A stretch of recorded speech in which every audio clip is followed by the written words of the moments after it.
চরিলামের রাজনৈতিক ময়দানে উত্তাপ এবার সরাসরি সংঘর্ষের রূপ নিয়েছে। বিশ্রামগঞ্জ আরডি ডিভিশন অফিসে সিপাহীজলা জেলা পরিষদের একটি কাজ নিয়ে দেখা করতে গিয়ে প্রাক্তন মণ্ডল সভাপতি রাজকুমার দেবনাথকে লক্ষ্য করে ভয়াবহ হামলা চালানো হয় বলে অভিযোগ। স্থানীয় সূত্রে জানা গেছে, এই হামলায় জড়িত ছিলেন চরিলামের বর্তমান মণ্ডল সভাপতি তাপস দাসের অনুসারীরা।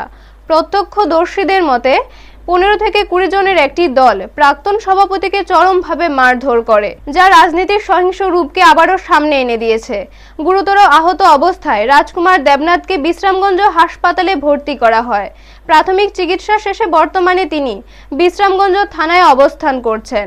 হামলার পর প্রাক্তন সভাপতি জানিয়েছেন, এই আক্রমণ সম্পূর্ণ পরিকল্পিত এবং রাজনৈতিক প্রতিহিংসার অংশ। তিনি আরও জানিয়েছেন, হামলায় জড়িতদের বিরুদ্ধে যথাযথ আইনি ব্যবস্থা নেওয়া হবে। তিনি 15 থেকে 20 জনের বিরুদ্ধে মামলা করার প্রস্তুতি নিচ্ছেন।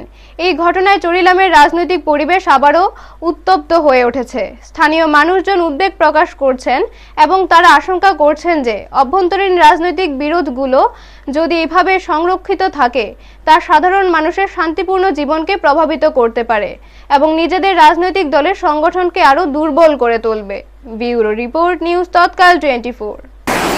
25-এ যখন আমি মন্ডল সভাপতি থেকে পরিবর্তন হয়েছি, রাজকুমারের লোক এসে একান্তরে মারছে, ব্রজপুরে ঝামেলা হয়েছে। সরি, আমি আরেকটা কথা কইতে ভুল গেছি গা, ওইখানে যারা ছিল তারা প্রত্যেকেই কিন্তু জিনিসটা দেখছে, কিন্তু কেউ বাধা দিতে আইছে না। আজকে কতজনের বিরুদ্ধে আপনি মামলা করছেন? আজকে 3 জনের নামে মামলা করছি।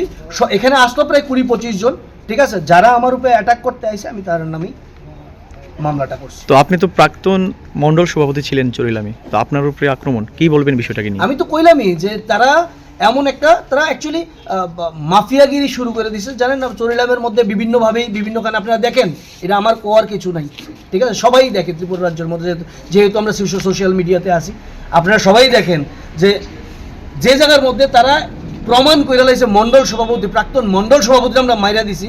দ্যাট মিনস আমরা এখন যা খুশি তা করতে পারুন, সাধারণ মানুষ ভয়ে আমরা কাছে আইতো না। তারা এই টেন্ডেন্সি লিয়েছিরা আজকে আমার উপরে ইনটেনশনালি, তাপস দাস ইনটেনশনালি 25 থেকে 30 জন পোলাপাই নিয়ে আসিরা, আমি সংখ্যাটা আমি ঠিক এক্স্যাক্টলি কইতে পারতাছি না, 20 থেকে 25 বা 25 থেকে 30 হবো, আইসিরা আমার উপরে অ্যাটাকটা করছে, অ্যাটাকটা আমার উপরে করছে। এক পা বাইরে এক পা ভিতরে, আনোয়ার ওই যে কন্ট্রাক্টরের মারলো, যে কন্ট্রাক্টরের মারলো, যে কেস হইল যে আনোয়ার হোসেন। এই আনোয়ার এখানে রতন দাস তারা আসতো, বিশ্রামগঞ্জ বাজারে যে রতন দাস ব্যবসায়ী, যে এখন উনি আবার মন্ডলের ভাইস সহসভাপতি। তো আনোয়ার হঠাৎ করে এসে আমার ঘাট না করতাল্লু তুই করতাল্লু এই কথা কইছিল, ঘাড়ের মধ্যে ধরেছিল, ধাক্কা দিয়েছিল, এখানে একটা ঘুষি মারছে। আমি বেগতিক দেখেছি, আমি আর দাঁড়াইছি না, আমি আগে বসি। সম্পূর্ণ আনএক্সপেক্টেড, যে আমি তো ভাবছি না এটা বলবো না।